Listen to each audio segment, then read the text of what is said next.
Welcome to the session on Fair Trade, Fair Work, Rethinking Human Rights and Labor Migration in the Context of Global Value Chains.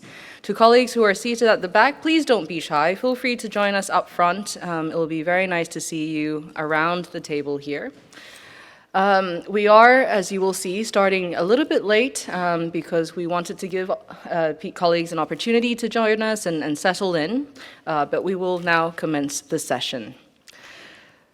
My name is Pishamon Ilpantong. I'm currently the chair of the UN Working Group on Business and Human Rights, and it is my great pleasure to be sharing this session on labor migration in the context of global value chains. I'm joined today with esteemed colleagues who will be sharing with us their frank experiences, views, and insights in relation to the situation of migrant workers, as well as the challenges they face both on land and at sea. Labor migration should not just be a response to shortages in labor markets. It is central very much to the functioning of our economies and societies, shaping industry, supply chains, and communities across borders. But it is also important to note that migrant workers themselves have human rights and deserve human dignity, and that they themselves deserve to be valued for the work that they do and for who they are. And so in light of that, migrant workers are not peripheral actors in global value chains. They are very much pivotal to the very operation of these value chains. And yet a paradox persists. While migrant workers sustain sectors from agriculture and construction through to shipping and care work, they remain among the most at risk of business-related human rights abuses. Forced labor, exploitative recruitment practices, wage theft, and contract substitution are but one of many examples of the challenges that migrant workers face. For many, access to remedy also remains elusive, and this is especially the case for women, for indigenous workers, and for many other for their families and their children as well. And so this is precisely why the UN Guiding Principles on Business and Human Rights must guide us when it comes to ensuring the rights of migrant workers, again, both at land, on land and at sea. And it is also the reason why the UN Working Group on Business and Human Rights has decided to focus the topic of this year's report to the General Assembly on labor migration, business, and human rights. I will share the findings and the observations of this report later today, ahead of the presentation of the report to the General Assembly next month. But I will acknowledge that there are colleagues in this room who have contributed to that report. I also specifically want to acknowledge the support of IOM in the preparation of this document, and so it is a great pleasure to see all of you here today, and I hope you will see your voices reflected in the findings that I'll share later. But ultimately, what we're here today to do is to really discuss what we currently know, what we need to know about, what we need to do more of, but also where the gaps are, and what migrant responsive human rights due diligence needs to look like. And so without further ado, let me introduce the colleagues here on this panel with me today. To my right, far right, is Ms. Emiko Nagasawa. Emiko is senior advisor at Keidanren, or the Japan Business Federation, which is the country's leading business federation. She has played a key role in promoting responsible business conduct among member companies and has coordinated corporate relief efforts after major disasters, including the Great East Japan earthquake. And since July 2023, she has been an employer member of the ILO governing body as well. And then next to me is Ms. Lala Tolentino Rajon, who is the country manager for the Mission to Seafarers in the Philippines.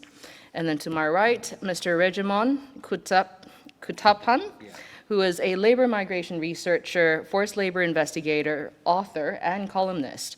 And for 2 decades, he has investigated migrant worker violations in the India-Arab Gulf corridor and forced criminality in the India-Southeast Asia corridor, especially scam centers. He has also collaborated with the Migrant Forum in Asia on wage theft, on a wage theft campaign, and probed forced labor in India's shrimp, steel, sandstone, and seafood industries, which subsequently prompted prompted the US to add shrimp to its forced labor goods list as well. So as you can tell, we have a lot of expertise here today, and I'm sure in this room also. So let me turn now, very first, to Lala. Oh, she says.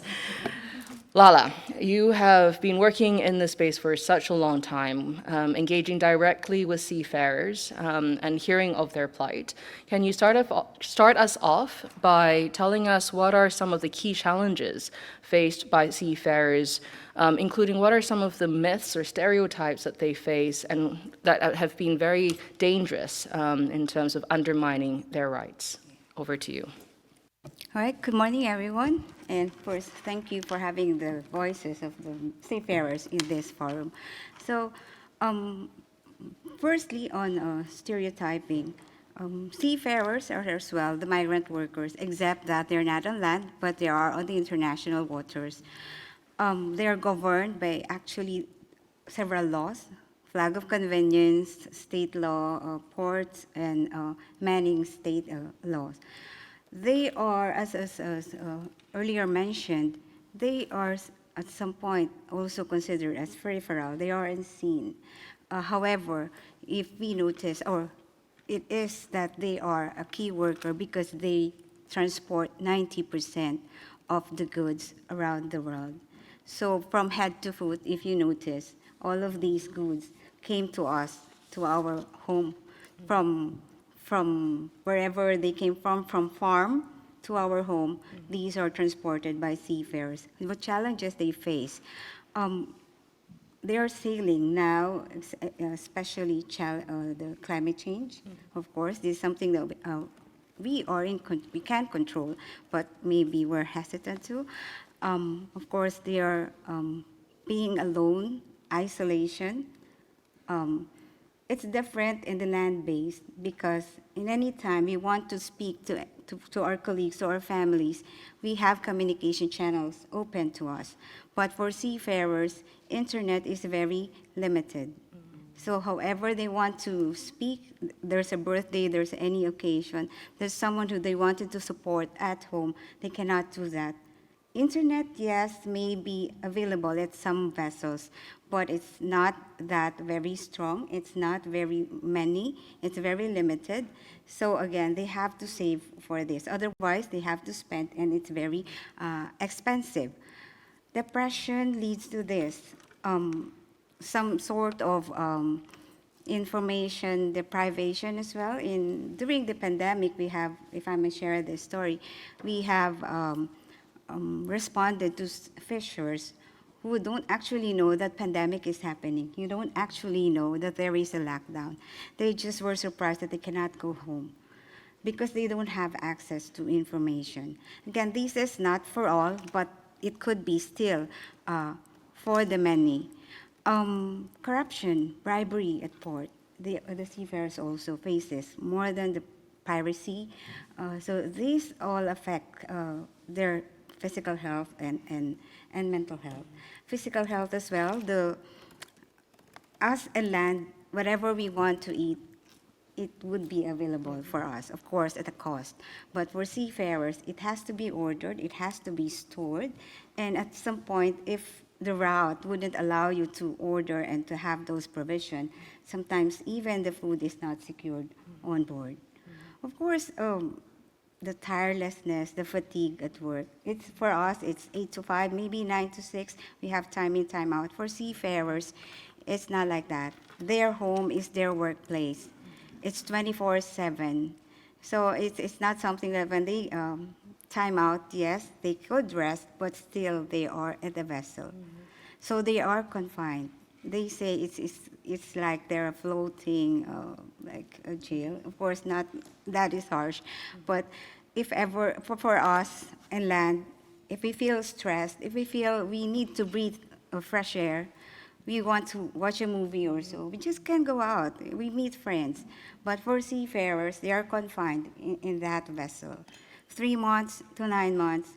Another challenge, if ever your contract is about to end and you're not in a convenient port or you still be sailing, chances are you have to extend your contract, whether you like it or not. because you cannot go ashore anyway. So, yeah, these are some of the challenges. Of course, leading to some at home, broken homes, relationship between parents and children and everybody else. So, missed birthdays, missed occasions, these are just common to them. So, but they are resilient. So, just to note, seafarers are not just laborers, they are skilled workers. They could be as astronomer, doctors, engineers, name it, because when you're in a vessel, you have to work by yourself. So if they got accident, they have to fix, they have to heal themselves, at least for first aid. And medical attention is not always immediate. So you have to sail, you have to wait, or otherwise, if the shipping company or the ship owners is generous enough, maybe a helicopter evacuation, it depends. So these are many of the challenges they face. However, um, they are very skilled. They are just like us. They are maybe some engineers. They are even highly trained for safety and security as well. So again, but in the value chain, when we talk about logistics, many of the times we talk about the truck drivers, we talk about the port workers, we talk about the people we see at shore. But for those who sail, who bring all the goods from one country to another, they left as unseen. So yeah, thank you for this opportunity to share that seafarers are also key workers and they make the world economy afloat. Thank you. Absolutely, and thank you for that great pun as well. They do indeed keep the economy afloat, and it's been great to see them recognized, rightly so, as you said, Lala, as key workers. Lala and I actually caught up recently in Manila because the government of the Philippines had organized a conference on the rights of seafarers. And it was there that we heard also from seafarers themselves, women who shared their experiences, their difficulties of being aboard these vessels for so long, the impacts on their family life, but also personal impacts like inability to go back home when a family member had passed away, for instance. So what you said just now is a very good reminder of the very real challenges that they face at sea. I have some follow-up questions for you, and I suspect the audience may well as well. But let me turn to you, Reggie. Lala said just now that the experiences of seafarers are slightly different from those of land-based migrant workers. Would you be able to share the key challenges and that migrant workers face in the work that you've done? Specific stories of their struggles, especially in relation to ensuring corporate accountability or access to remedy, for instance. Yeah. Good morning, all. Yeah. So, as Pichaman said, I started with the India Gulf Corridor migration, researching and studying and reporting. But with MFA, I was able to coordinate with the South Asian migrant workers and CSOs also.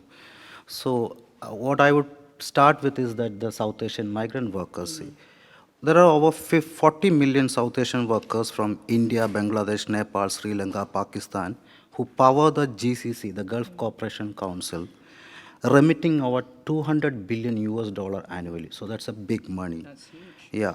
They form the backbone of the GCC economies, comprising 76% or more of the workforce, 95% in Qatar, and nearly 55% of the region's 56 million residents as of 2022 UN data.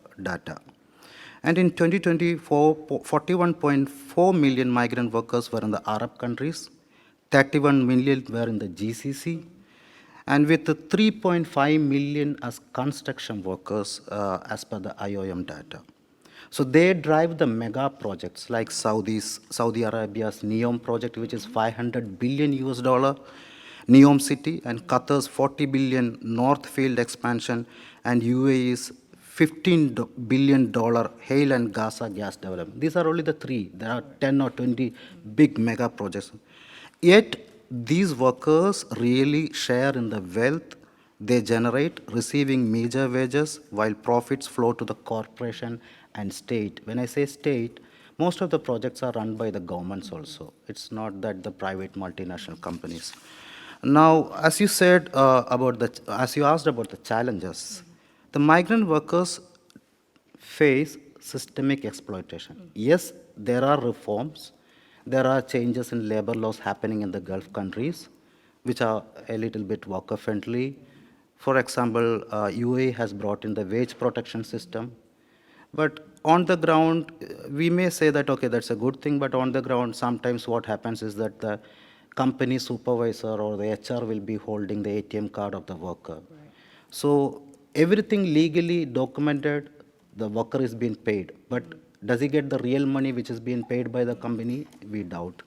Now the labor laws, when the Qatar FIFA World Cup came, the Qatar wanted to move out from the kafala system and all, the employer-tied visa system. But I also have read their parliament note that the business houses pleaded the government saying that, no, this is hurting our business. Freeing the worker, giving more freedom to the worker, that's hurting our business. I still have the document. Wow. So that's the thing. When the government wants to do the reforms worker friendly, sometimes the business houses come and say that that's hurting our business and it's going to hurt the economy. And they will also cite the geopolitical things and all, the oil price going down. And in addition to that, you are going to do this. So there are reforms, but sometimes those reforms on the ground don't reflect well. Now the question you asked, challenges, unfair recruitment from the country of origin still exist. See, India is the largest migrant sending country. 1.3 million Indians are outside. And out of that, zero point 0.9 million are working in the Gulf, where this employer-tied visa system is there. But unfortunately, still an Indian who want to migrate to a Gulf country, there are only 1,500 registered government agencies in India, but there are 1 million unregistered, invisible sub-agents. And they fleece these potential migrants, and you have to pay around $1,200 to get a visa, job visa. So unfair recruitment practices are there. Contract substitutions happen in the CODs. Because the contracts, most of them is from in the Arabic language. It's not multilingual. So what happens is that you will be thinking that you're going for a reporter job. When I went for a journalist job, I was given a reporter contract. But the contract said that I'm a librarian. I'm a librarian. And the risk is that if you're a librarian in that newspaper, you don't have the right to go out to the field and do the reporting. And the contract wasn't even in English. It was even in English. It was was in in English. English. Okay. Then within 3 months, I had to put pressure on the company, and then they changed it to the reporter because it's very hard to get a journalist visa in the Gulf country due to the media freedom things and all. So they wanted me to be in, but all of a sudden they could get only a library. So this is my case, but most of the cases is that you go on a driver visa despite being an engineer. Now, you are a chemical engineer, you worked in a plant, some accident happened. Now, when the police and case and the legal system comes, you are a driver, what were you doing in the chemical plant? So then the worker doesn't stand a chance to prove that, okay, this is a workplace accident. So that's how the contract substitution happens. And many things in the wages also. They may say $100, you may get only $80 in practice, and other social protection things. Now the wage theft was there, and it got blown out during the COVID. I still have cases of migrant workers, mid-level migrant workers, engineers, who built the Qatar FIFA stadium haven't got paid. MFA was able to retrieve many migrant workers' money, the wages, but some cases they couldn't. Right. It's not MFA. The workers didn't complain properly. And the workers were told that, okay, you leave now, we will give you a salary. And the mid-level engineers, they don't go on strike like the blue-collar workers. So they heard the HR, they went back believing that they will get the wages, but still they haven't got that wages. And it's not only wages, unpaid wages, it's end of service of 20 years, 25 years and all. And they lost that money. Now, restricted movement, especially for the domestic women workers. Most of the Gulf countries see these workers, they don't see the domestic workers as domestic workers. They tell that they're family members, they are family, they will travel with us, they will go to foreign countries, they will be at home. Now, when you see a worker as a family member, you don't give the workers' rights to them. So the freedom of movement is restricted. She will be confined in the four walls. She won't get a phone.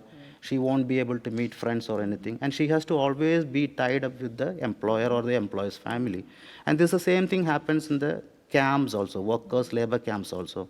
There is high security that, and there is limited time for the workers to go out and come back in. Right. If you are not back in for 24 hours, then the absconding cases come up. The employer will do that. Then limited access to justice. Limited access to justice mainly is because the first thing is that language barrier. Language barrier. Sure. You don't know the local language. You can't go to the police station. You can't talk to the supervisor. So the access to justice is always denied. Most of the time it's denied. It's only for the educated migrant workers who will be able to get access to justice in a way by going to the embassies or consulates and all. Otherwise, they have to stand outside the embassy and wait for their thing. Now, inadequate social protection. There is no ESI, there is no provident fund, there is no health insurance. Even if there is health insurance, it is limited. You can't go for an eye treatment, you can go for a teeth treatment. And if there is a bar also set, if it is more higher, the worker will be packed back to the home country and will be told that you do it there, we won't give you money. So that's the thing. And another thing is that women in care sector, I told you, and outdated policies in some countries of origin. 1983 Immigration Act, India is still managing or governing the immigration, 1983, which is now 42 years old. A smaller country like Nepal has migration policy. India, despite being the largest migrant sending country and the largest remittance receiving country with $129 billion US annually, we don't have a migration policy. And these governments are failing to update the policies because in 1983, that's not the Dubai or Qatar, which is now in 2025. Everything has changed there. Entire system has changed. But still we are managing with this outdated. Most of the sending countries manage the govern the migration with outdated. Now, that's it. These are the challenges I see, and I will detail more in the next round. Yeah. Thank you very much for that, Reggie, for a very comprehensive set of challenges there. And these challenges are we as a working group have been hearing a lot about them as well over the course of the consultations that we did for the GA report. So I would love to actually get additional details from you. And at the same time, one of the things you said about freeing workers, or businesses saying that freeing workers hurts our business. Now that is concerning, needless to say. But it also gives me an opportunity to segue here to Emiko-san. I mean, freeing workers hurts our businesses. Hot take. Is that true? But I suppose from your perspective, yes, how can we actually rethink these types of prevailing assumptions, myths about migrant workers, and how can we actually recognize them as absolutely central to shaping global value chains? Your thoughts on that, please. Thank you very much for inviting me for this floor, but I'm already overwhelmed to hear what's happening on the ground. And then I'm not defending the business voices, but I just would like to come here to learn what's happening on the ground and explore what we can do together to protect the rights of the workers. And we need to put them in the center of our collaboration. And then, but in responding to your question, allow me to provide the situation of migrant labor in Japan. Japan is facing rapid demographic change with a shrinking and aging population, leading to a long-term decline in the labor force. So in labor-intensive sectors such as care, agriculture, construction, and manufacturing, migrant workers are becoming indispensable. So one of the things that is criticized about Japan is the technical intern training program. This is originally presented as a framework to international contribution and human resource development. But in reality, it serves as a means of securing labor force. About 400,000 foreign workers working in Japan through this program. And In response to its challenges, such as concern over human rights, restrictions on job transfer, and then burdensome recruitment fees, Japan is now transitioning to a new system, the Employment for Skill Development Program. While this new program is a step forward, concerns remain in its design. Narrow occupational categories could restrict workers' freedom to transfer jobs. And discussion on recruitment fees, even up to 2 months' wages, raise serious human rights concern. We hope that Japanese government will design a system that is internationally understood and acceptable and provide an environment in which companies can operate with confidence. For Japan, to become a true destination of choice, migrant workers should not be treated as a temporary measure to address labor shortage, but as a part of society built on diversity and inclusion and coexistence. This requires fair treatment, opportunity for career development, and an environment that supports social integration. So these are the challenges that we are facing. Thank you. Thank you very much for that. The working group has been to Japan on an official country visit back in 2023, and as part of that visit, we also looked at the issue of the technical intern training program. We were alerted to so many of the problems with this program and how it was run, in the treatment of workers, but also fundamentally the challenges that emerge around employer-tied visas as well. For the GA report, I can say that we received submissions from over 90 organizations and individuals to inform the work that we're doing on migrant workers' rights.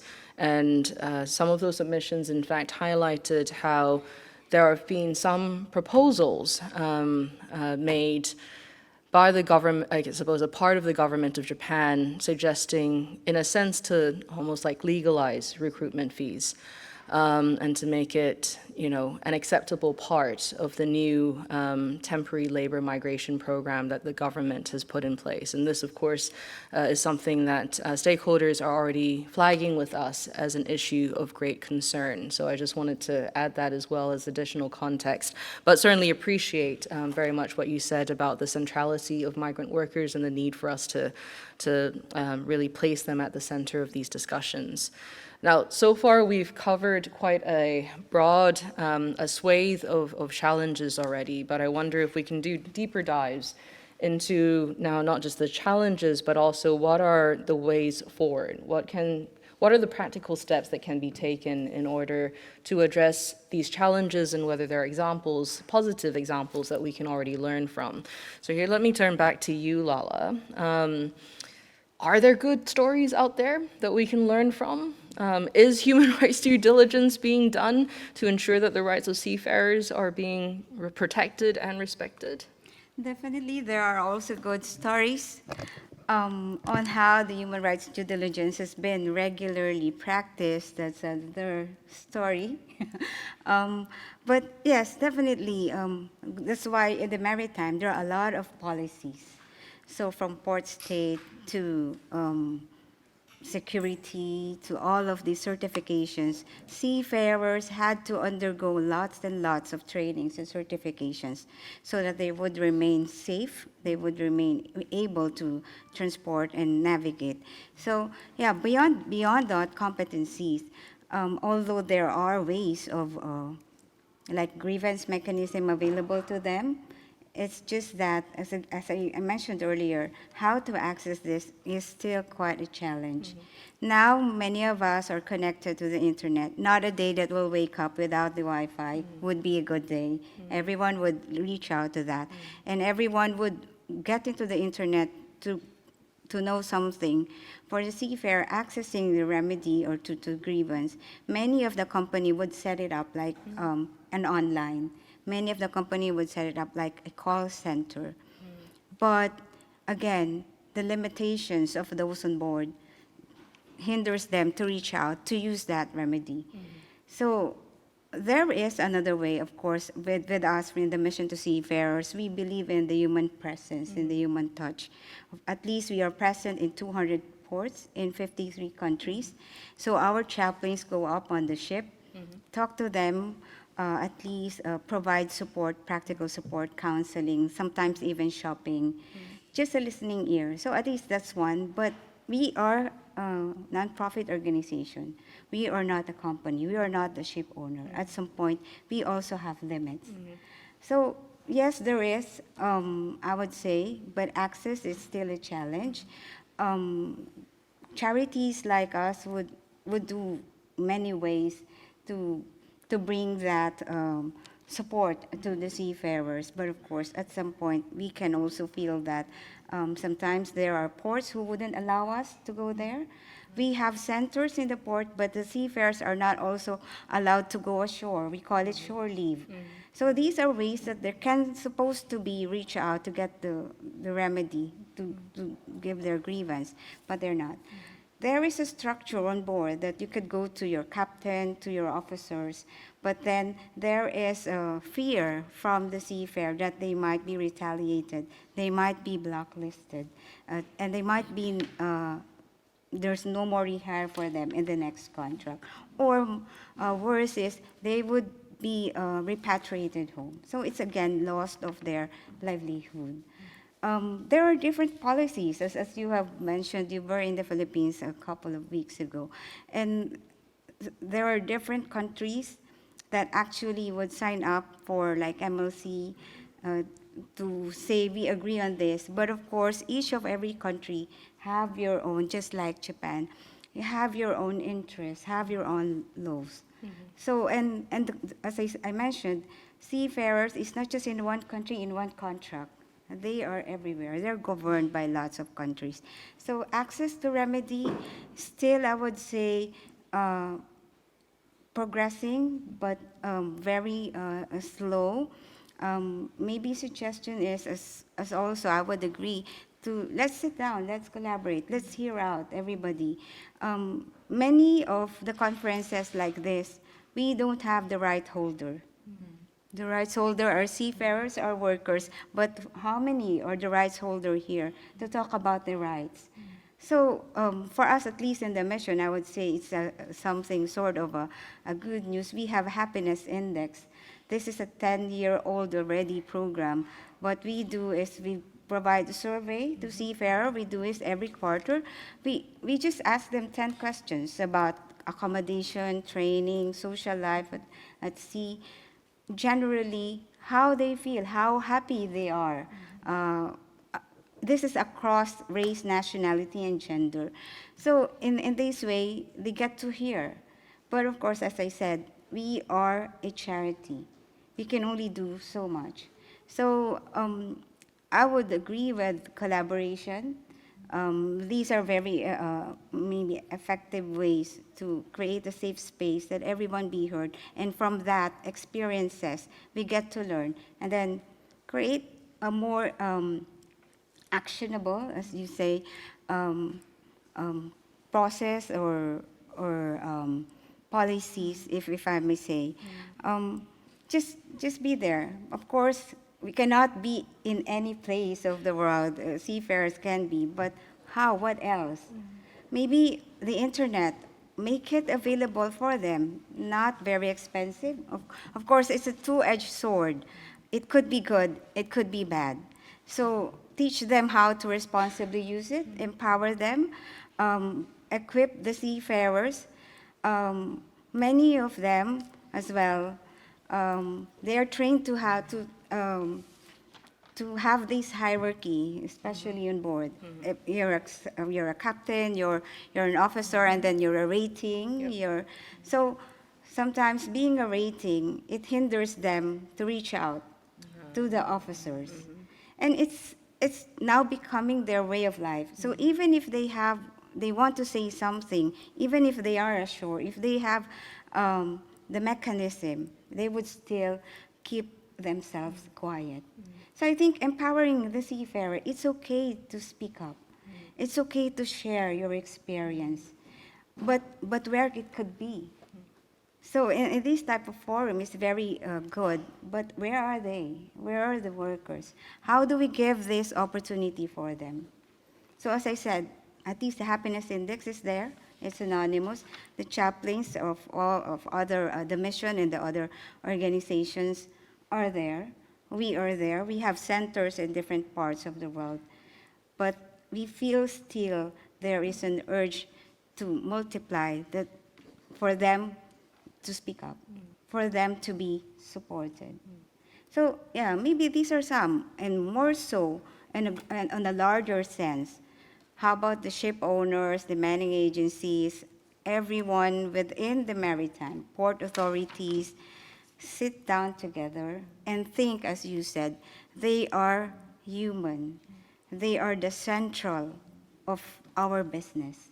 So if we just think about that, however they like to protect the goods, they like to protect the cargo, they insure it, do everything so that one cargo from one place, point A, would go to point B, safe, sound, in good condition. Maybe all of these stakeholders as well, let's sit down. How can we see seafarer as human who will take care not just of the cargo, but for all of us, the economy of the world? Yeah. Thanks. Can I ask her a question? Yeah, sure, go for it. Yes, thank you very much. I want to ask you the question about whether there is a training for the captain or high-class persons, how they can treat the migrant workers or seafarer workers or things like that. So it's probably the most important part, I think. Yes, definitely. In the Philippines, and at least in many of the organizations that we partner with, they have their fleet leaders conferences where they are also taught about the soft skills of not just the technical skills they needed to navigate, but also the human touch to be a leader. Yeah. So, but again, during the cadetship, they are trained to just follow orders, just like a sort of semi-military, quasi-military, they would say. So it's now their trait as a seafarer to just follow. Okay, and then usually for example, the ship company, ship trading company has the training center themselves, but probably they teach technology and then stuff Yes. professionalism that they need to learn, but that they also probably need to add these kind of human touch. So. Yes. To answer, yeah, I also experienced some of the training centers from cadetship. They're also offering these soft skills, especially guarding the mental health, not just the physical health, but it's still small steps. Say, we would say that. They're more focused on technical skills. So maybe because also in the guidelines, that is a certification they're looking for. They're not looking for something like a leadership training that you know how to, the communication skills and or ethical standards of treating people. I don't know. That's why we are here today. So yes, that's I would agree. It could be an add-on, but there are some companies already doing that. Yeah, because in the mission, they are also inviting us to be their resource person to do those types of things. Thank you. No, thank you for sharing that. And the question of training is an interesting one, because it is, I agree, important for there to be training, especially when it comes to providing things like psychosocial counseling, ensuring mental health, et cetera. At the same time, I've also heard from migrant workers and from their trade union representatives, for example, in Korea, that, migrant workers in the shipbuilding, different to seafarers, but in the shipbuilding industry there, and there are lots of migrant workers in that industry, that they have to take a language proficiency test in order to be able to get their contracts extended, right? So the employers are the ones that are then responsible for providing that language training in Korean. The problem, however, is that because the Korean government, at least how it was told to me, does not really is not really involved in that process of providing the kind of ensuring the language proficiency of these workers. They've kind of derogated that responsibility to the businesses themselves or the employers themselves. The employers set up language proficiency training classes at like 7 to 10 p.m. after an entire day work. Which makes it obviously incredibly difficult if you are coming, let's say, from Bangladesh or the Philippines and you have to learn Korean, which uses a completely different phonetic and syntax or grammatical system, to learn that after a very long day work of pretty hard labor too, right? So there are, I think, issues still even with the delivery of these training programs. When do they take place? How are they actually delivered? Are they taking into consideration the specific circumstances of those workers? But with that, let me turn to Reggie, because I suppose, again, you've given us such a raft of issues, and all of them, I think, are quite well known as being profoundly difficult ones that businesses, governments, and migrant rights advocates and organizations have been working on for a long time now. But do you know of any good news stories, things that we can learn from, and any businesses that have done migrant responsive human rights due diligence, for instance? Yeah, I have heard good stories like what the WPS system in UAE. That's how much it's impracticable or it's not working, it's not a thing. But they have made it and the workers are getting it. So the salary is at least coming through the bank. That's one thing. Can you just tell us what that system is for those? Yeah, the WPS system is that earlier it has been made mandatory for the companies to pay the worker through the bank within the month after the work, so that the government and the worker can ensure that there is no pending wages or unpaid wages. So earlier the wages were not streamlined, now it's streamlined. And the workers get the bank cards also so that they can access the salary directly. That's the WPS system. Now, Oman, which is changing the labor law and it's implementing it in new phases, they have also bought in the same, replicated the WPS system.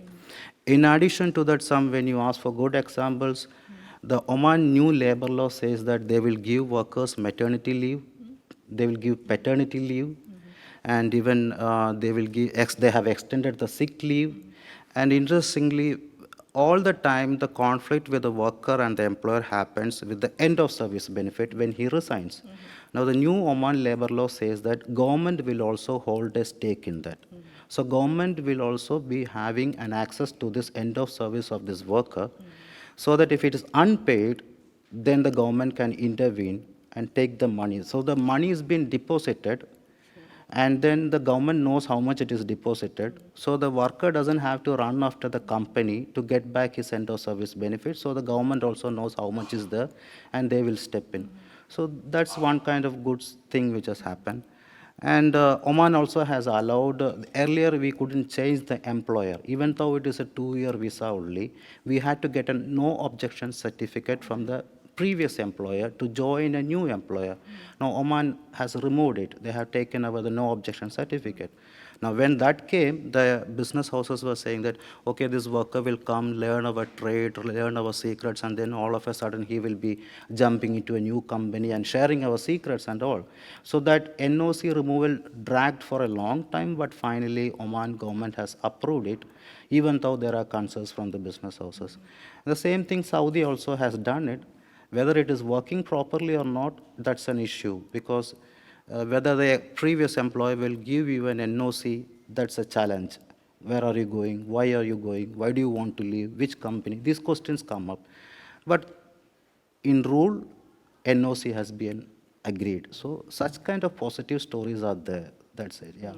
But when, again, when in the previous thing, when I talked about the Gulf thing, I just missed 2, 3 points there. So things is that in the global value chain, as we have in the title, the global value chain, you know, the oil and gas, which has been the major economy thing in Gulf, the region's economic core with the national oil companies, capital expenditure itself is 115 billion US dollar in 2024. The next one is petrochemical, led by giants like Saudi Arabia, SABIC, holding 1.3% of global petrochemical sales in 2024. Logistic and transportation, all the big ports are there, and logistic market is projected to reach 429 billion US dollar by 2030. And the fourth one is tourism and hospitality. It is expected to hit 48.1 billion US dollar by 2028, where Saudi and UAE are bringing up new big tourism projects and all. And so, but unfortunately, when in the global value chains, when the GCC companies and the state governments have a bigger stake and bigger say and big money there, the migrant workers in this global value chain are unseen. They are not heard. See, they might be packing something, they might be in a port, they might be in a hospital, they might be cleaning a hotel, they might be a doorman or something like that. But they are unseen, they are unheard, and they are ignored. That's the unfortunate fact. And now, what can be done to the thing is that, see, if in the guiding question also we had about rethinking the assumption, migrants as, we should see that migrants as architects. We should launch public campaigns, highlight migrant workers' roles as architects of GVCs, the global value chains, using data-driven storytelling to showcase that the billions of remittance they send, and they belong to the 76% share of the GCC workforce. That's one thing. The second thing is recognize them as rights holders or the rights holders. Urge the government and business to treat migrant workers as rights holders, fostering partnership with migrant-led organizations to co-design the policies. Most of the time, the CSOs or the unions don't get a seat when the policies are done. Even in India, they don't get a seat. They themselves, the diplomats do it, and their own policy makers do it. They don't listen to the trade unions or the CSOs or the activists or groups or anything.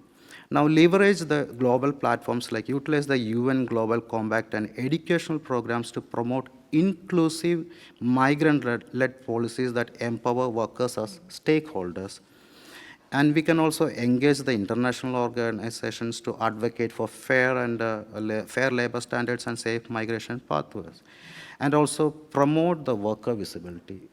We always see, we don't see the workers, that's the thing. We don't have a worker here, we don't see the workers here, but they always are gone invisible. But we should make them more visible through the new media or whatever it is, and amplify their voices, ensuring their contributions, and they should be celebrated globally. That's when I want to say about rethinking.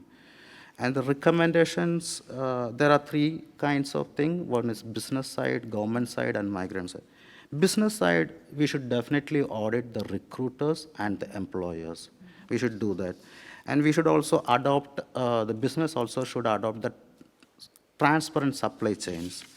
And if it is going to the migrant-led actions, we should promote migrant-led leadership, support union rights, civil society organizations to empower migrant workers as agents of systemic change, and amplify migrant voices to strengthen the advocacy campaigns and unions to elevate migrant workers' perspectives and demands. Yeah, I think so. It's not one quick solution, but I feel that this is the way to amplify the voice, make them more visible, give more chances for unions and CSOs in the policy making and all. And then we will be able to bring in fair practices, fair trade, fair work and all. Right. Thank you. Thank you for those reflections, Reggie, and also for the recommendations too. I note one of which is for business action on this topic. I mean, Emiko-san, how can migrant responsive human rights due diligence be conducted from your perspective, working with your members? Yeah. So the companies are now now expected to respect human rights, not only in their own operation, but also across the supply chain and business partners. So in line with UN guiding principles and business and human rights and the OECD guidelines and ILO M&A declaration, many companies are undertaking human rights due diligence. And then we have a statistics at K-Ren that 70, later, before it was 1/3 only conducting action according to the UN guiding principle, but it becomes up to the 4/3. But while the 95% of the big companies are doing, SMEs are still don't know the concept at all, or something like that. So we have a very issue on the SMEs, and then we need to, we need to tell them that to understand what is their human right that they need to expect respect for, and then. Companies are trying to audit and contract clauses with suppliers in collaboration with local NGO and trade unions. The greatest challenge is the lack of visibility of the migrant workers. Generally, it is hard for companies to reach out and talk with workers in the subcontractor and down the supply chain. More so, migrant workers, they are often hidden within informal recruitment channel, a broker system, and multi-layered subcontracting. What is particularly important is proper regulation of sending organizations in workers' home countries, which handle recruitment and placement of migrant workers. Since these entities are outside the legal framework of host country, cooperation with home country governments is essential to ensure accountability. And then also structural challenges also remain in host countries also, as I explained, such as burdensome recruitment fees and restriction of mobility. But further challenge I want to highlight is the difficulty of providing effective remedy.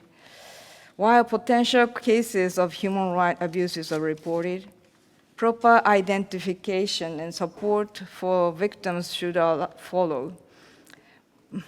But once an issue is amplified in the media or a social network, workers are sometimes hidden or transferred, and making it very difficult for companies to reach out. There is also a dilemma of disengagement. If company press suppliers to improve, but they fail to respond, they try to stay and engage, but they fail. So withdrawing from the relationship may trigger criticism for abandoning the workers. This shows that the company alone cannot solve the problem. Effective solutions requires close cooperation among host and home countries, employers and workers organization, business, international organization, and civil society. So only through such collaboration can we ensure effective remedy and sustainable improvement. So as someone pointed out, that the transparency is, we need transparency, the business needs transparency, but it is difficult sometimes. So we need to kind of find out the way that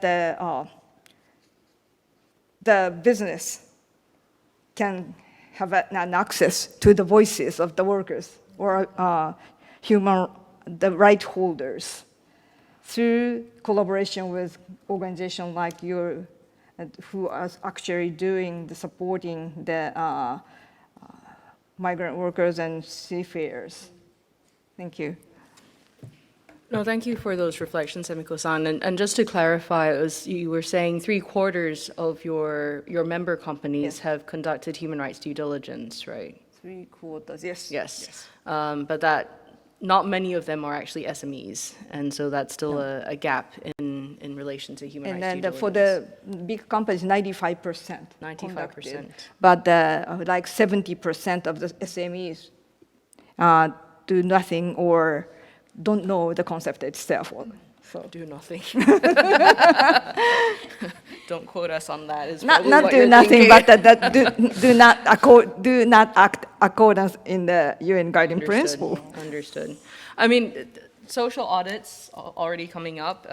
Value chain mapping, I suppose, is one of the tools that is being used by businesses to ensure greater transparency along supply chains. But that really is also just one part of the human rights due diligence process, right? It's really more about the assessing and identifying human rights risks stage or potential and actual adverse impacts if we were to use UN guiding principles language. But there's so much more of the human rights due diligence process that needs to happen, in which admittedly it sounds like it's not really happening quite yet in that comprehensive manner. I must say, one of the things that has already struck me with what you were saying is that, on the one hand, civil society, migrant rights advocates, charities like yours are saying, we need migrant workers to have greater visibility. We need them to be, at the forefront of these discussions. And then we have businesses saying, we also want migrant workers to have more visibility. Yeah, we want them to be at the forefront so that we know what's happening. So what's going on? Why aren't they at the forefront, given that we seem to have a consensus here that they are absolutely pivotal to these discussions? But how is it that businesses agree that migrant workers don't, I've heard from many businesses now that they say migrant workers don't know enough about their rights. And then civil society organizations and migrant rights advocates say migrant workers don't know enough about their rights. So how is this continuing, given that we seem to have quite a consensus here? Yeah, can I just introduce something that is kind of what the Japanese network are doing, and that is called JP Mirai, and then that they is a network of business companies, and then JICA, and then also the NGOs, and then the lawyers working together, and as a multi-stakeholder corporation for responsible inclusion of foreign workers. And they develop an app to disseminate the information to the workers in multi-languages, and then that includes the rights of the workers. And then also the access to the remedy is provided in multiple language through the app. The reason why to use the app is that the workers can go anywhere and then go to have a Wi-Fi, free Wi-Fi, and then get information.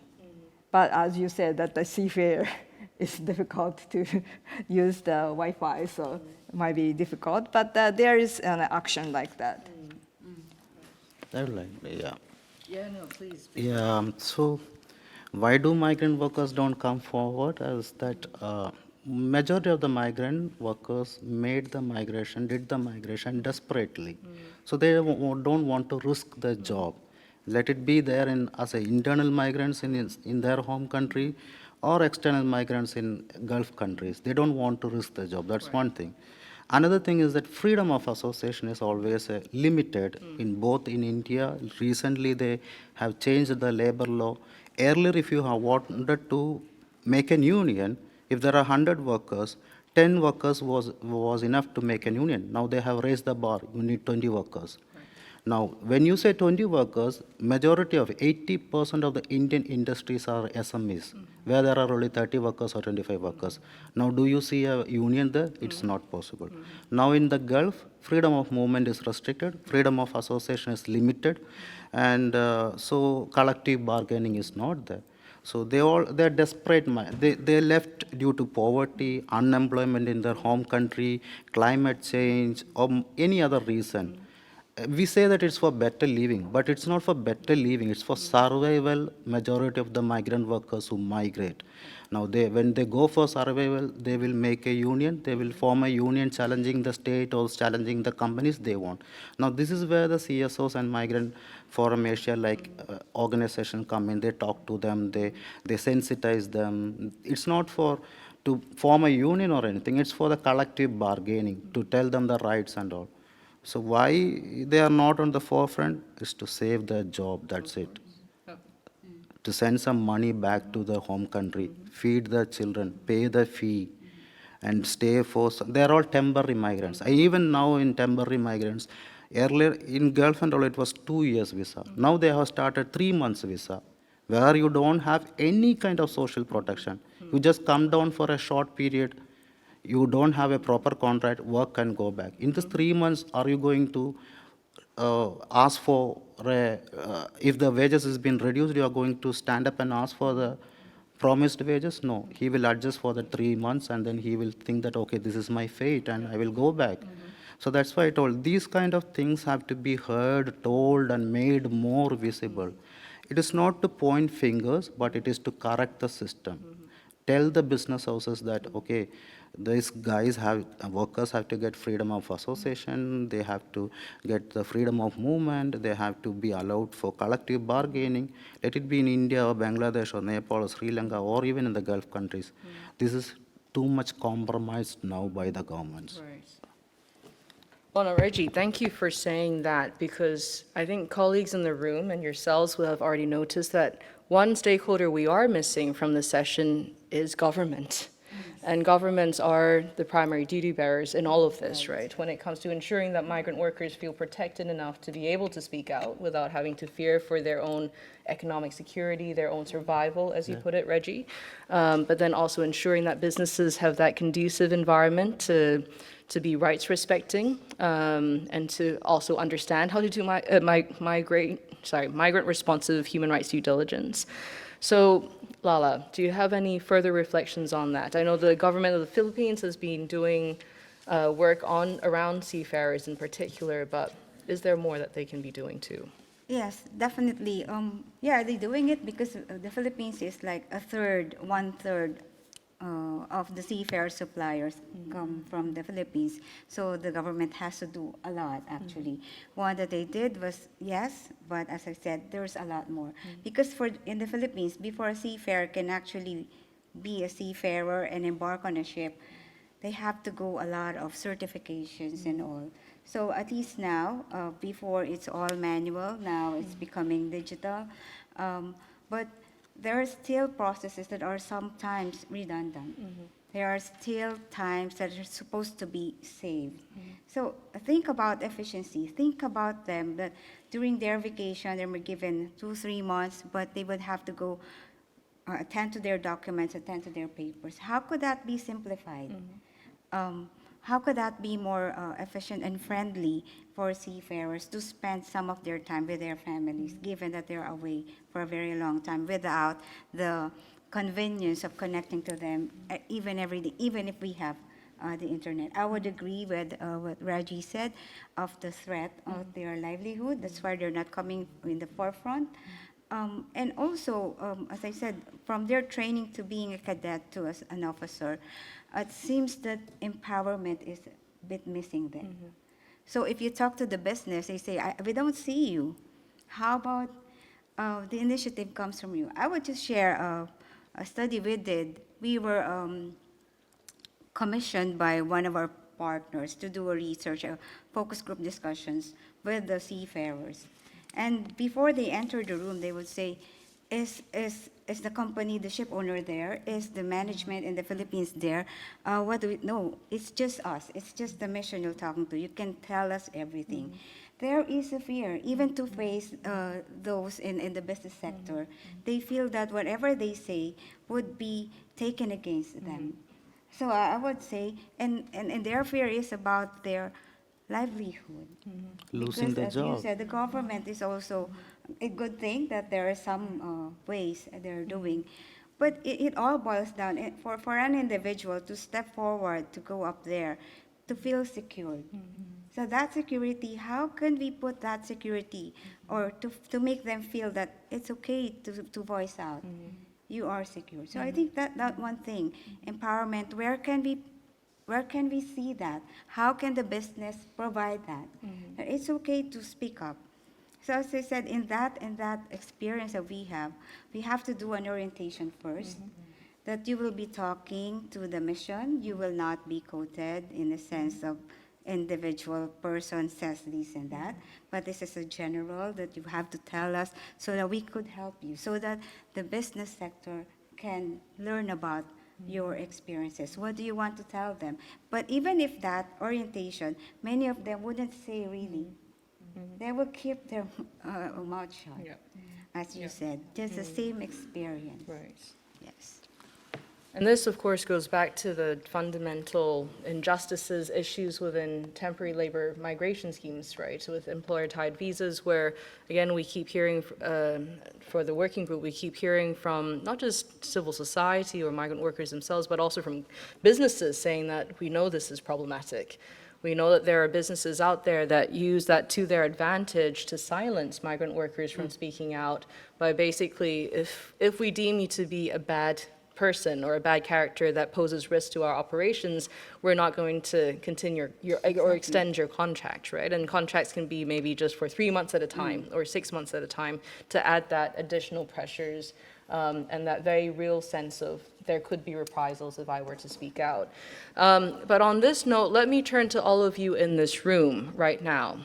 If you have questions or if you have thoughts or views in relation to the challenges that migrant workers face, and I can see some hands up already, or indeed recommendations. So we'll go, I want to say counterclockwise, starting with you. Please take the floor. I'm William Goyes from Migrant Forum in Asia. I just want to put some things in context. Since 2022, Sri Lanka, Bangladesh, Indonesia, Nepal, Philippines, there's been a major kind of upset, a people's revolution, kind of people coming out on the streets. And the biggest complaint in this was corruption. Now, we know that corruption is rooted within the temporary labor migration programs as well. And in all these countries, they are all countries of origin. And at the end of, as the dust settles in all of them, there is a bigger outflow of people from these countries trying to go out as migrants, as migrant workers. I think we have to recognize that this kind of program, which is also now within the bigger scheme of the UN, being the temporary labor migration programs, which is being used to leverage within the GCM as Global Compact on Migration as regular pathways and having more regular, that it is fundamentally flawed. And we in the Asia region know it. We've been trying to tweak it for so many years now. We've tried pre-departure orientation programs. We've tried post-arrival, we've tried standard contracts. We've tried skills development. We've tried access to justice. We've tried reintegration. It's always tweaking the program. But it's never complete in terms of it doesn't address the issue of migrant, and we are seeing that now. And this has been going on for years and years. Yeah. Is it not time that our region, which is marketing this TIA, temporary labor migration programs, starts looking at things differently? One is from the ground perspective, and there was a nice session here in the last 2 days on a Southern Voices. And I'm wondering if it is time that, and this might be a question for the business and human rights kind of group, and something that Reggie raised, in terms of in larger freedom. All these programs and all these tweakings that we are doing do not increase the freedom of migrant workers. And we've got to start recognizing that. In fact, it's sucking the air out of the room in terms of freedom. So maybe as a region, we need to start looking at things differently, particularly within the current geopolitical climate context and things like that. Shouldn't we be talking, like Japan is saying, about social inclusion? Now, it's a tough call for Japan to talk about social inclusion for migrant workers, but shouldn't we make those more aggressive discourses? Pathways to citizenship. We never talk about it in our region. We accept the temporariness of these programs. Political participation for migrants at the ground level, local government level and things. We don't talk about it in our region. The circularity movement and its relation to development. Can we shift the discourse to something more holistic rather than trying to tweak programs that don't necessarily address the freedom of migrants? I would like to add. Thank you very much for that, William. We might just collect a few because Yeah, we have, yeah. because we started 10 minutes late, we're going to go about 10 minutes over, but we'll collect some first. But thank you for those thoughts. Next, please go ahead. Good morning. My name is Riji. I work for the Middle East Center for Training and Development, which is based in Dubai. Just to add on a few points that Regimon was talking about, very well, I very well know your work in the internal migration in India as well as international migration. But just to speak on the aspect of UAE, things have actually changed. The challenges that were mentioned, the passport confiscation, kafala system. I think this has become very Asian terms right now. It's gone into a digital confiscation of passport rather. And the migrant workers do have several channels to address their grievances. And I think companies have also started showing a great interest in the CSR efforts, as well as we have seen government departments inside the UAE doing more of worker welfare programs. These are just few of the things and the challenges also that I mentioned. But my question would actually be, with all the work that you have done and with all the challenges that you've faced in the destination countries, how do you see the impact of an AI-driven automation for those in the construction, logistic, and the domestic sectors, in the UAE at least?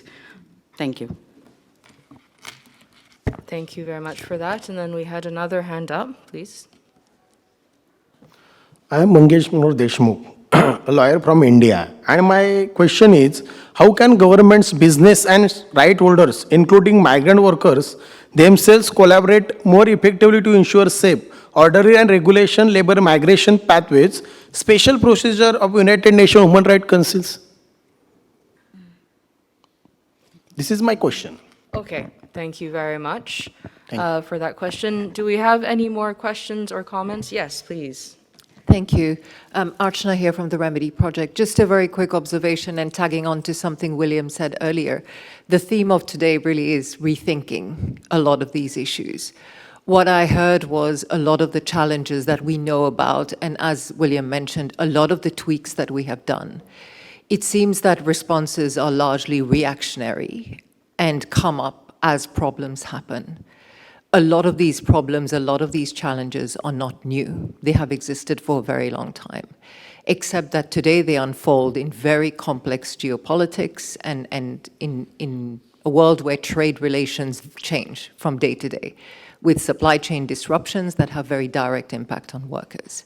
So my question is this: how do we shift from the tweaking and the reacting to being a lot more preventive and smarter in terms of where we put our interventions and what interventions we look at, particularly given that we know for many this is about survival, it's about feeding families and raising communities. Thank you. Thank you very much. So I think we have 4 rich questions. So let me turn back to our speakers. Please. Reggie, you had your hand up first, so please. No, one is to add with what William said to the audience, to the attendees. When we say the freedom of movement, as a migrant worker, a low-paid migrant worker, the moment you land in the airport in the country of destination, the employer will take your passport saying that, I will keep it in the safe custody in the office. If you carry on, you will lose it.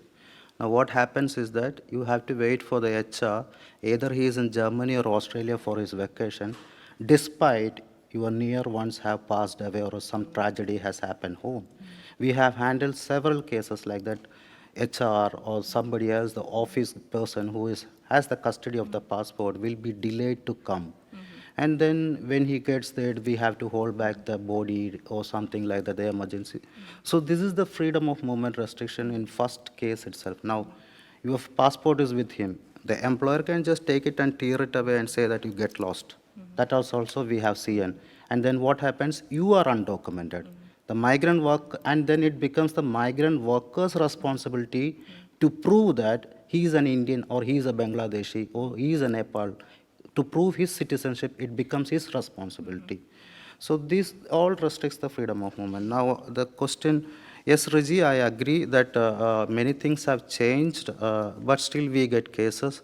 But when we file the RTA and all, we see that there are major number of labor cases coming up from UAE. Now about the AI, Reggie, I may say that it may streamline the recruitment better. So for the fair practices, AI can do that, enhance the security or something.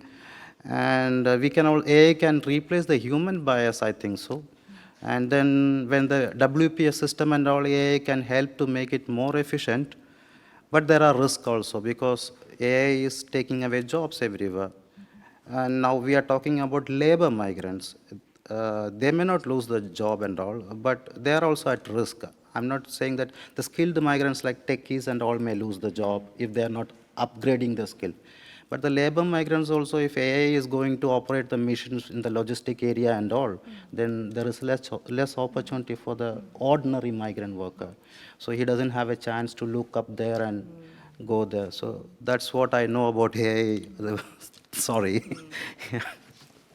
No, and my understanding is that colleagues at OHCHR here in Bangkok, but also in Geneva, are doing work on issues around the use of AI technologies and new technologies vis-a-vis border security. I'm looking at a colleague from OHCHR right now to get a nod towards that, but also on, of course, the issue of temporary labor migration schemes as well.